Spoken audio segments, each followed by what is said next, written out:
Beef stewed in red pepper paste. A main dish from Eritrea. Serve 6. You will need 14 ingredients.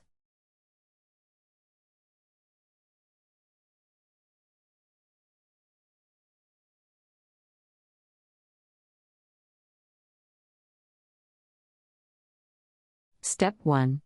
In a large stew pot, cook the onions over moderate heat for about 5 minutes, or until they are soft and dry. Do not let brown or burn.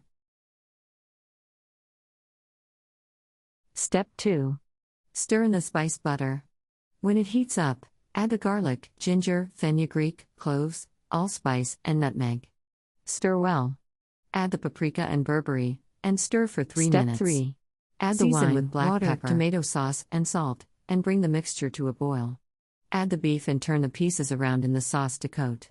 Cover the pot and simmer the beef for about 1 hour over low heat. Country Reports, Culture, Countries, Travel.